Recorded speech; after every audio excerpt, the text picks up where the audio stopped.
अगर आप अपना वीजा सक्सेसफुल बनाना चाहते हैं, इट्स नॉट पॉसिबल कि हर बच्चे का किसी अच्छे इंस्टीट्यूशन में इंडिया में एडमिशन हो जाए।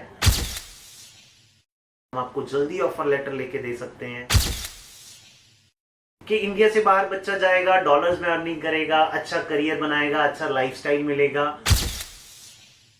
45-46 इयर्स के स्टूडेंट्स को भी वीजा दिलाया है, स्टडी वीजा। तो रिसेंटली कनाडा के बहुत ज्यादा रिफ्यूजल्स आए थे मार्केट में। सो ऐसे केसेस में हाई कमीशन ने जो रिजेक्शन है वो बहुत ज्यादा दी है।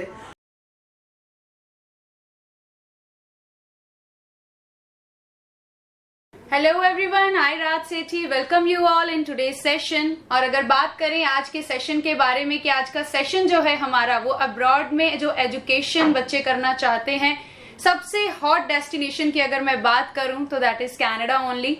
तो आज का हमारा जो सेशन है वो बेसिकली कनाडा के साथ रिलेटेड जो हमारे स्टूडेंट्स की हमारे पास क्वेरीज आती हैं, उन स्टूडेंट्स की जो अपना करियर जो है वो बहुत फ्लरिश करना चाहते हैं अपनी स्टडी कनाडा में परस्यू करने के लिए। तो उन सारे क्वेश्चंस को हमने मद्देनजर रखते हुए आज का अपना सेशन जो है वो आपके साथ हम शेयर करेंगे।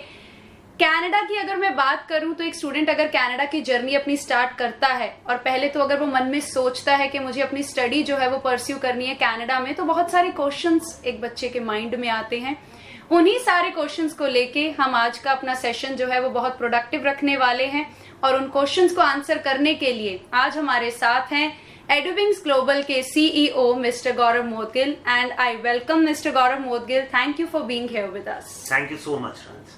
अगर मैं बात करूं मिस्टर गौरव के एक स्टूडेंट जब वो अपनी कंप्लीट करता है सीनियर सेकेंडरी एजुकेशन या मैं कहूं बैचलर्स या मास्टर्स, तो उसके माइंड में अगर अपनी इंटरनेशनल डिग्री एक्सप्लोर करने का अगर ख्याल आता है तो सबसे हॉट डेस्टिनेशन जैसे कि मैंने पहले कहा तो बच्चे के माइंड में आता है कनाडा। तो सर सबसे पहला क्वेश्चन बच्चों का यही हो कि वाई कनाडा, तो इसके बारे में आप हमें राय दीजिए कि एक कनाडा ही बच्चा अपनी डेस्टिनेशन क्यों बनाए जब वो अपनी स्टडी परस्यू करना चाहता है। देखिए राज जी, सबसे पहले मैं ये बताना चाहूंगा कि आज की डेट में कोई भी बच्चा इंडिया में कोई भी कंपटीशन अगर लिख रहा है, कोई भी IIT जेई का एग्जाम दे रहा है, नीट का एग्जाम दे रहा है, कैट का एग्जाम दे रहा है, तो इन सब में कंपटीशन बहुत टफ है। इट्स नॉट पॉसिबल कि हर बच्चे का किसी अच्छे इंस्टीट्यूशन में इंडिया में एडमिशन हो जाए। और हम देखते हैं कि थाउजेंड्स में सीट्स होती हैं और एप्लीकेंट्स लैक्स में होते हैं, तो बहुत ज्यादा कंपटीशन इंडिया में हो रखा है। इस वजह से बच्चे एक रूट लेते हैं कि वो इंडिया से बाहर जाके अपना करियर बनाएं। उसके 2-3 एडवांटेजेस हैं। पहला एडवांटेज है कि इंडिया से बाहर बच्चा जाएगा, डॉलर्स में अर्निंग करेगा, अच्छा करियर बनाएगा, अच्छा लाइफस्टाइल मिलेगा। और इंडिया में जिस लेवल का कंपटीशन है, कई स्टूडेंट्स को बिगिनिंग में ही क्लियर हो जाता है कि इस कंपटीशन को वो बीट नहीं कर सकते। तो इसलिए एक ट्रेंड जो है वो विदेश की तरफ थोड़ा सा ज्यादा बढ़ रहा है। और इसके साथ साथ अगर हम बात करते हैं कि Canada as a study destination, तो अगर हम नॉर्थ इंडिया की बात करें और गुजरात जैसे स्टेट्स की बात करें, इन स्टेट्स में कनाडा की तरफ झुकाव हमेशा ही बहुत ज्यादा रहा है। हर बच्चा चाहता है कि वो कनाडा जाके पढ़ाई करे, अच्छे कॉलेज, अच्छी यूनिवर्सिटी से अपनी एजुकेशन ले और बाद में अपना वहां पे सेटलमेंट की ऑप्शंस भी एक्सप्लोर करे। सो कनाडा बिकॉज एक तो अफोर्डेबल है, दूसरा अगर मैं बात करूं कनाडा में क्वालिटी एजुकेशन है, तीसरी मैं बात करूं कि Canada is welcoming for international students. Fourth factor अगर मैं आपको बताऊं कि बच्चा वहां पे पार्ट टाइम जॉब्स भी कर सकता है जिससे वो अपनी लिविंग एक्सपेंडिचर ऑलमोस्ट रिकवर कर सकता है। तो एक जितनी फीस बच्चा यहाँ एक मान लीजिए MBA BTech के ऊपर लगाता है, सेम कॉस्ट पे बच्चा कनाडा में पढ़ लेता है और उसके ऊपर एक बहुत ज्यादा प्रेशर नहीं रहता कि उसको कोई एंट्रेंस एग्जामिनेशंस क्लियर करके ही एडमिशन मिलेगा। बच्चा कनाडा जैसे डेस्टिनेशन में एक छोटा सा IELTS का एग्जाम देके, इंग्लिश का टेस्ट देके जो है वो कनाडा जा सकता है और वहां पे अपनी जॉब से रिलेटेड या सेटलमेंट से रिलेटेड जो ऑप्शंस हैं उनको भी एक्सप्लोर कर सकता है। इसलिए कनाडा आज की डेट में, स्पेशली मैं नॉर्थ इंडिया की बात करूं तो सबसे हॉट डेस्टिनेशन है। Wow, so many factors are there to include कि why student need to opt for Canada only, जो हमें सर ने बताए हैं। तो सबसे पहला तो क्वेश्चन मुझे लगता है सारे बच्चों का क्लियर हो ही गया होगा स्टूडेंट्स का कि why Canada is because recall करके देखिए कि कनाडा आपको सारी रिक्वायरमेंट्स फुलफिल कर रहा है। सर अगर मैं जर्नी की बात करूं, when a student is starting their journey, तो अगर जर्नी स्टार्ट करते वक्त उसने अपनी डेस्टिनेशन चूज कर ली है that I need to study in Canada only, तो सबसे पहले सर कनाडा में जब स्टूडेंट अपनी स्टडी परस्यू करने जाता है तो मेरा नेक्स्ट क्वेश्चन जो है आपसे वो ये होगा कि कौन कौन सी रिक्वायरमेंट्स हैं जो बच्चा अपनी फुलफिल करके फिर वो कनाडा में अपनी स्टडी परस्यू करने के लिए एलिजिबल हो सकता है। राजी, मैं बताना चाहूंगा कि आज की डेट में कनाडा जाना एक अच्छे स्टूडेंट्स के लिए जिसने कि अपने एकेडमिकल स्कोर जो है वो अच्छे ले रखे हैं और उसने जो मिनिमम क्राइटेरिया है इंग्लिश का वो फुलफिल कर रखा है, उसके लिए कनाडा जाना बहुत आसान हो गया है। एज फैक्टर की बात करूं, बिकॉज इंडिया में बहुत सारे स्टूडेंट्स हैं जो पहला ट्राई करते हैं कि हम इंडिया में अपना करियर बनाएंगे, बट जब वो इंडिया में अपना करियर सक्सेसफुली नहीं बना पाते, एक फेलियर उनके हाथ लगता है, तब उनको लगता है कि अब हम विदेश जाके पढ़ाई करें, और उस टाइम पे मोस्ट ऑफ द कंट्रीज उनको वीजा एलिजिबिलिटी से बाहर कर देती हैं। But we are fortunate enough कि कनाडा में अगर हम बात करें, एक 17 ईयर्स से लेके 45 ईयर्स तक भी आप अपना स्टडी वीजा जो है वो अप्लाई कर सकते हो। और इसके मैं आपको बहुत लाइव एग्जांपल्स दे सकता हूं। पिछले कुछ एक सालों में हमारी कंपनी ने 45-46 ईयर्स के स्टूडेंट्स को भी वीजा दिलाया है, स्टडी वीजा। सो आप लाइफ के किसी भी फेज में हैं, आप 20s में हो, 30s में हो या अर्ली 40s में हो, और आपको लगता है कि आप इंडिया में अपना एक अच्छा करियर नहीं बना पा रहे हो और आप कनाडा जाके सेटल होना चाहते हो, कनाडा जाके पढ़ना चाहते हो और कनाडा जाके किसी अच्छी जॉब्स में एंट्री लेना चाहते हो, तो अभी भी आपके लिए देरी वाली बात नहीं है। आप इमीडिएटली अपना IELTS एग्जाम लिख के हमें कांटेक्ट कर सकते हो। We will provide you best universities and best institutions in Canada. और एक बात मैं बताना चाहूंगा कि अगर कोई भी स्टूडेंट किसी भी स्टेट बोर्ड से पढ़ा है, किसी भी सेंट्रल बोर्ड से पढ़ा है और वो जाना चाहता है कनाडा, तो वो आज कल परसों किसी भी डिग्री के बाद वो अप्लाई कर सकता है, अगर वो 17 साल से लेके 45 इयर्स की एज में है। राइट, सो रिक्वायरमेंट्स जो हैं वो जब बच्चे ने अपनी फुलफिल कर ली, when a student is opting for Canada and a student is fulfilling all the requirements, sir मेरा नेक्स्ट क्वेश्चन अब ये आएगा कि उसका थर्ड स्टेप जो होता है जर्नी में, वो कनाडा में वो कौन से कॉलेज में या कौन सी यूनिवर्सिटी के साथ अपना टाई अप करे जिससे वो अपना स्टडी के बाद अपना करियर फ्लरिश करे, बिकॉज यही बच्चे का मेन मोटिव होता है कि that I want to pursue my study in the international college.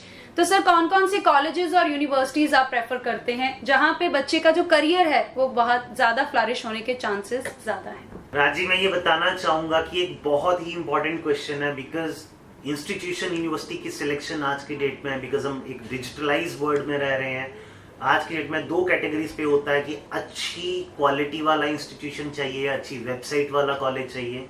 कई इंस्टीट्यूशंस की वेबसाइट्स आपको इतनी अच्छी मिलेंगी कि आपको लगेगा ये one of the best college है, बट रियलिटी में कुछ और होता है।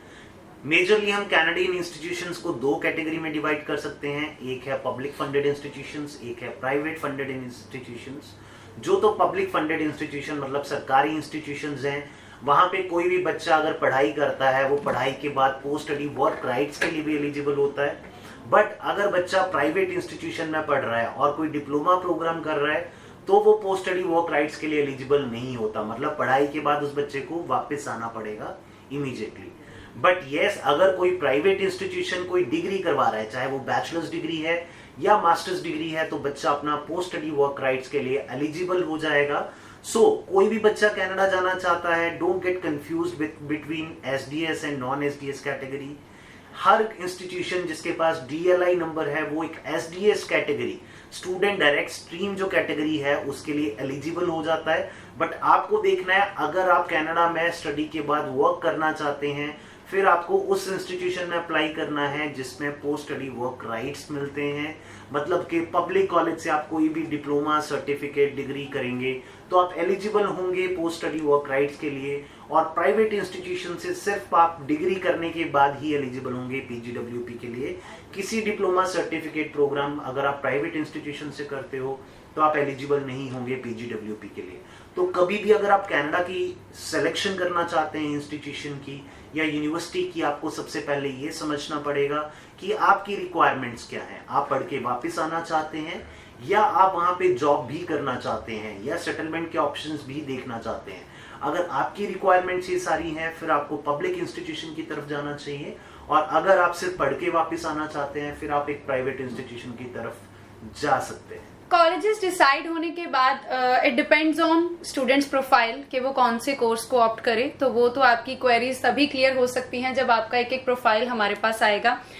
सर, प्रॉज तो हर कोई बता देता है, तो आज का सेशन मैं चाहती हूँ कि हमारे स्टूडेंट्स के लिए प्रोडक्टिव इसलिए रहे कि हम कॉन्स पे थोड़ा ज्यादा फोकस करें, कि सब कुछ अगर स्मूथ जाता है कि बच्चे ने कनाडा अपना चूज कर लिया, अपना कोर्स ऑप्ट कर लिया, अपना कॉलेज बच्चे ने जो भी अभी आपने कैटेगरीज बताई हैं वो बच्चे ने ऑप्ट कर लिया, लेकिन कौन कौन सी हर्डल्स बच्चे की इस स्टूडेंट जर्नी में आती हैं, मैं चाहूंगी कि आप उसके लिए भी एक स्टूडेंट को गाइड करें, एक थोड़ी उसको मोटिवेशन दें। क्योंकि जब एक रिजेक्शन आती है, अगर मैं बात करूं रिजेक्शंस की, तो मार्केट में सर ये कनाडा के बाद एक हॉट टॉपिक ये भी है कि रिजेक्शंस बहुत आ रही है।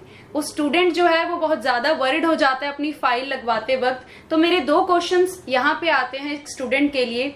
एक तो रिजेक्शंस पे सर आपकी क्या राय आप देना चाहते हैं, एंड सेकंड थिंग इज, अगर आप इतना, बिकॉज मैं ये यहाँ पे मेंशन करूंगी सेशन के दौरान कि मिस्टर गौरव मौदगिल का 15 इयर्स का बहुत ही बिग कॉन्ट्रीब्यूशन है इमिग्रेशन इंडस्ट्री में। उनका कितना भी अगर हम बात करें, he has gone through all the hurdles, every pros and cons he has gone through.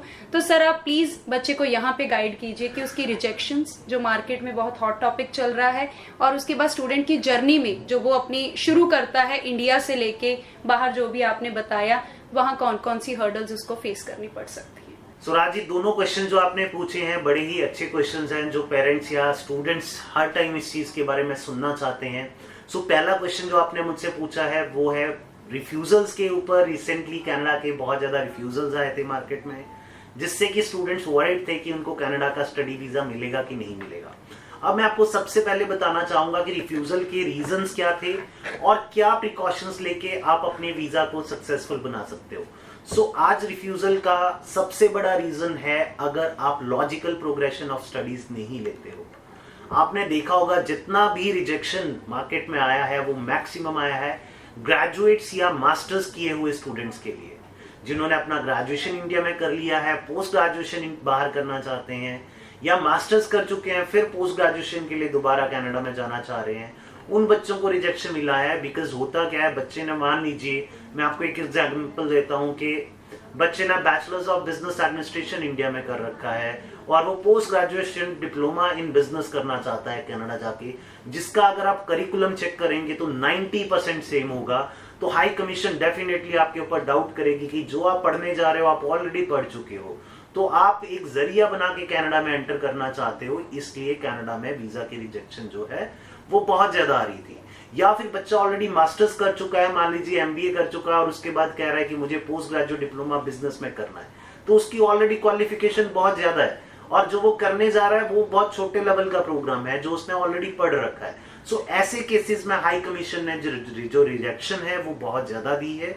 और जो अगर आप अपना वीजा सक्सेसफुल बनाना चाहते हैं फिर आपको क्या करना चाहिए वो भी मैं आपको आज बता दूंगा।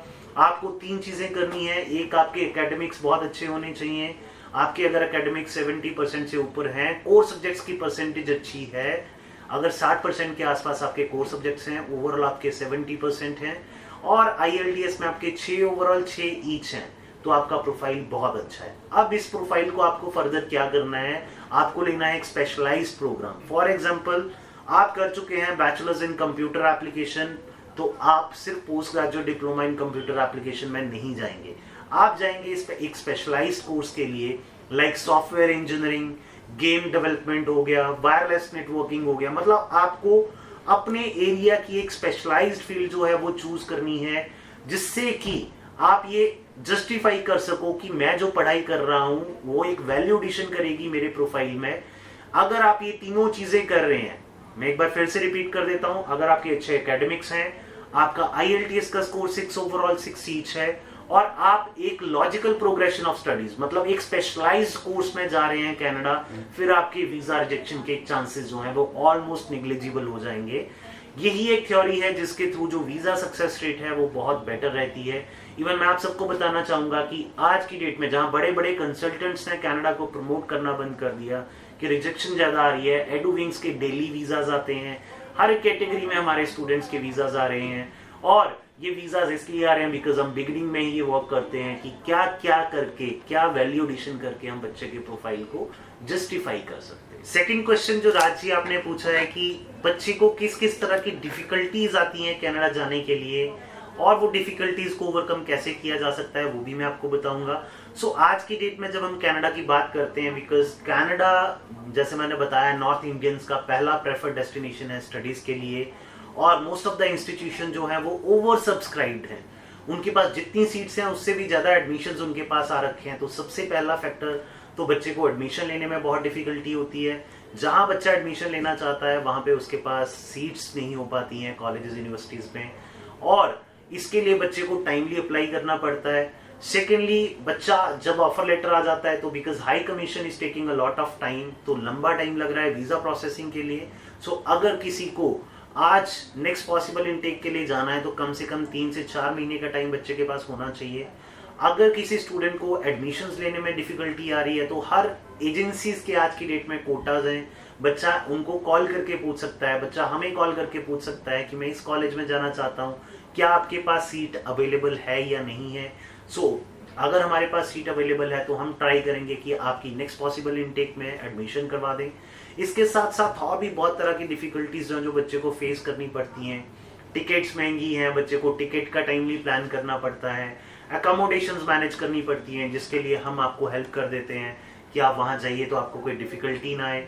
उसके बाद वहां जाके बच्चे को पढ़ाई भी करनी है, असाइनमेंट्स भी करनी है, प्रोजेक्ट्स भी करने हैं। फेलियर नहीं आना चाहिए, बिकॉज कोई फेलियर बच्चे का आ जाता है उसके लिए बच्चे को हंड्रेड्स ऑफ डॉलर्स जो है वो कॉलेज को पे करने पड़ते हैं, सब्जेक्ट दोबारा पास करना पड़ता है। प्लेगरिज्म एक बहुत बड़ा प्रॉब्लम है। अगर किसी ने कोई कॉपी की है असाइनमेंट और वो उसमें पकड़ा जाता है तो बच्चा टर्मिनेट भी हो सकता है। तो बहुत सारी प्रिकॉशंस हैं। आज इस छोटे से वीडियो में शायद हम आपको एक्सप्लेन ना कर पाए। वी विल ट्राई कि एक वीडियो हम इसके ऊपर डेडिकेटेड बनाएंगे कि किस तरह की प्रॉब्लम्स बच्चे को आती हैं जब वो कनाडा स्टडी करने जाता है। प्री डिपार्चर क्या प्रॉब्लम्स आती हैं, पोस्ट डिपार्चर प्रॉब्लम क्या आती हैं, कनाडा जाके पढ़ाई करते हुए बच्चे को क्या प्रॉब्लम्स आती हैं। देखो, ये वो जर्नी है, अगर आप इसको बहुत अच्छे से डेडिकेटेडली अगर इसको आप चलोगे तो बहुत सक्सेसफुल बनोगे करियर में। और अगर एक छोटी सी गलती भी करेंगे तो वो आपको डिपोर्ट कर सकते हैं कनाडा से। इस तरह के भी रूल्स उनके पास हैं। जब भी जाओ प्लीज सारे रूल्स एंड रेगुलेशंस को फॉलो करो। और अगर आपको लगता है कि कभी आपको कोई डिटेल्ड इंफॉर्मेशन एडुविंग्स की टीम से चाहिए तो आप कभी भी हमारी टीम को कॉल करके हमसे क्वेरीज जो है क्लियर कर सकते हो। हम हमेशा ट्राई करेंगे अपने नेक्स्ट वीडियोस में कि एक एक टॉपिक के ऊपर डिटेल्ड डिस्कशन की जाए। मुझे नहीं लगता इतनी डिटेल में जो पॉजिटिव्स के अलावा स्टूडेंट की जर्नी में जो डिफिकल्टीज आती हैं वो आज तक किसी ने शेयर की होंगी। सर, मेरा last but not least question, अभी मैं वाइंड अप करना चाहूंगी अपना सेशन यहाँ पे, कि thousands of consultants are there in Ludhiana. अगर मैं बात करूं तो बहुत सारे कंसल्टेंट्स हैं लुधियाना में, और आउट ऑफ लुधियाना भी बहुत हैं जो अपने पेजेस पे अपनी बहुत सारी प्रमोशंस डाल रहे हैं। लेकिन वाई एडुविंग्स ग्लोबल, ये मेरा आज क्वेश्चन होगा। And I want mister Gaurav to answer this, that what is the speciality of Eduwings global when a student is opting for any kind of course in Canada, why EduWings Global? So this is my last question to you. राजी, ये एक ऐसा question है जो मुझे नहीं लगता कि हमें आंसर करने की जरूरत है, बिकॉज हमारे जो स्टूडेंट्स हैं वही हमारे लिए सबसे बड़ी प्रमोशन होते हैं कि क्यों वो हमारे से गए थे और क्यों उनके घर वाले, रिलेटिव्स या उनके फ्रेंड्स हमारे थ्रू अप्लाई करें। आप हमारे सोशल मीडिया प्लेटफॉर्म्स के ऊपर जाएंगे, हमारे गूगल रिव्यूज के ऊपर जाएंगे तो आपको पता चल जाएगा कि what kind of reviews we get from our students. हमारी ऑर्गेनाइजेशन ऐसी है जो कभी भी आपको टीवी पे नजर नहीं आएगी, आपको कहीं पे कोई हमारे होर्डिंग्स नजर नहीं आएंगे, हम कोई बहुत ज्यादा एडवर्टाइज नहीं करते हैं, बट हम हमेशा एक ट्राई रखते हैं कि बच्चे के साथ बिल्कुल ट्रांसपेरेंट हो और उसकी नीड के अकॉर्डिंगली जैसा इंस्टीट्यूशन, जैसी यूनिवर्सिटी उसको चाहिए वैसी इंस्टीट्यूशन यूनिवर्सिटी हम उसको प्रोवाइड करें। हमारे पास वो बच्चा भी आता है जिसका बजट बहुत कम होता है, हम उसको वैसा इंस्टीट्यूशन लेके देते हैं। वो स्टूडेंट्स भी आता है जिसको बजट का प्रॉब्लम नहीं होता, क्वालिटी एजुकेशन चाहिए होता है, हम उसको उस लेवल का इंस्टीट्यूशन लेके देते हैं। हमारे पास 50% वाला बच्चा भी अप्लाई करता है, हमारे पास 99% वाला बच्चा भी अप्लाई करता है। तो हमारे पास पैरामीटर्स हैं जिसके थ्रू हम बच्चे को उसके लेवल के अकॉर्डिंगली इंस्टीट्यूशन और यूनिवर्सिटी का सिलेक्शन करवाते हैं। आज की डेट में आप कहीं पे भी बात करेंगे, किसी भी कंसल्टेंसी आप जाएंगे, हर कोई बोलेगा मैं वीजा लगवाऊंगा, मैं वीजा लगवाऊंगा। ऐसा लगता है कि जैसे हाई कमीशन उन्होंने खोल रखा है, वो वीजा लगवाएंगे। वीजा लगाना हाई कमीशन का पार्ट है। वीजा मिलेगा आपके प्रोफाइल को, आपका selection of programme, selection of university, इन चीजों को वीजा मिलेगा। बट कौन सा प्रोग्राम करना है जिंदगी भर, देखो आपने उस प्रोफेशन में रहना है जिसको आप चूज करोगे। आज आपने गलत प्रोग्राम ले लिया, जिंदगी भर पछताओगे। तो प्रोग्राम सिलेक्शन मुझे लगता है एक सबसे इंपॉर्टेंट पैरामीटर है जो बच्चे को यहां से पता करके जाना चाहिए। और हमारे जो काउंसलर्स हैं, they are having very expert advice on that, because कोई भी स्टूडेंट किसी भी रोल में अगर फिट नहीं हो रहा तो हमारे काउंसलर्स साफ मना कर देते हैं कि शायद आपकी रिक्वायरमेंट्स के अकॉर्डिंगली प्रोग्राम कॉलेज आपको सूट नहीं करेगा। वो आपको वो ऑप्शंस प्रोवाइड करेंगे जो ऑप्शंस आपको सूट करती हैं, जिसमें आप करियर बनाना चाहते हैं। तो selection of programme and selection of institution is very important for you. इसके साथ साथ मैं ये बताना चाहूंगा कि एडुविंग्स के मैक्सिमम कॉलेजेस यूनिवर्सिटीज में डायरेक्ट टाई-अप्स हैं। हमारे डायरेक्ट टाई-अप्स हैं तो क्या होता है, हमारे पास एडमिशन्स का कोटा होता है, हम आपको जल्दी ऑफर लेटर लेके दे सकते हैं। हम आपको, बिकॉज कई आप ये लेके चलिए, अगर हम नॉर्थ इंडिया की बात करें, आज भी 60 to 70% एजेंसीज के पास डायरेक्ट टाई-अप्स नहीं है। वो अपनी एप्लीकेशंस कहीं और से प्रोसेस करेंगे। जब आप हमारे पास आएंगे, बिकॉज हमारे डायरेक्ट टाई-अप्स हैं, हम आपको सीधा ऑफर लेटर जल्दी कम टाइम में कनाडा से जो है वो प्रोसेस करवा देंगे। और एक चीज मैं सबको बताना चाहूंगा कि डे वन एडुविंग्स का स्ट्रैटेजी रहा है कि हम हमेशा ट्रांसपेरेंट रहते हैं अपने क्लाइंट के साथ, हम हमेशा ऑनेस्ट रहते हैं और हमेशा अपनी वैल्यू एडिशन देते हैं अपने एक्सपीरियंस की, कि जो बच्चे को हेल्प कर सकती है। कई बार बच्चा अगर गलत कॉलेज, गलत यूनिवर्सिटी सेलेक्ट कर रहा है तो हम उसको उसके लिए मॉडिफिकेशंस के साथ बेटर प्रोग्राम्स, बेटर यूनिवर्सिटीज जो हैं वो भी सजेस्ट करते हैं।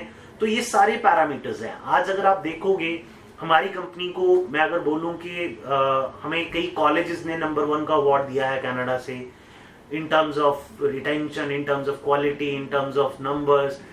हमें कई लोकल न्यूज़पेपर्स ने, they have rated us best for customer satisfaction. देखो, कस्टमर सेटिस्फेक्शन सर्विस इंडस्ट्री में एक ऐसा पैरामीटर है जो आज मेंटेन करना बहुत मुश्किल है, बट हमारा हमेशा कस्टमर सेटिस्फेक्शन हम ट्राई करते हैं कि बहुत अच्छा रहे, हमारा क्लाइंट हमारे बारे में अच्छा बोले। तो अगर आप कहीं और अप्लाई करेंगे, मैं ये नहीं कहता आप कहीं और अप्लाई मत करो, आपका जहां कंफर्ट है आप वहां से अप्लाई करिए।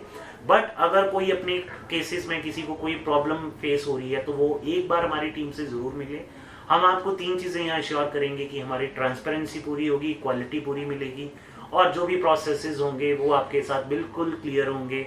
ऑनेस्टली आपका जो प्रोसेस है वो किया जाएगा, हर एक डॉक्यूमेंट्स की डिटेल्स आपको बताई जाएंगी। इसके साथ साथ मैं बताना चाहूंगा कि एक बड़ा इंपॉर्टेंट डॉक्यूमेंट होता है वीजा फाइलिंग में, स्टेटमेंट ऑफ पर्पस, जो मोस्टली कंसल्टेंसीज बच्चों को दे देती हैं या कट कॉपी पेस्ट कर देती हैं। But we are having a team जो इसके ऊपर वर्क करती हैं, पहले बच्चे के प्रोफाइल को अंडरस्टैंड करती हैं कि बच्चे का प्रोफाइल क्या है, उसके अकॉर्डिंगली उसका स्टेटमेंट ऑफ पर्पस ड्राफ्ट करते हैं और उसके बाद हम उसकी एडिटिंग भी करते हैं।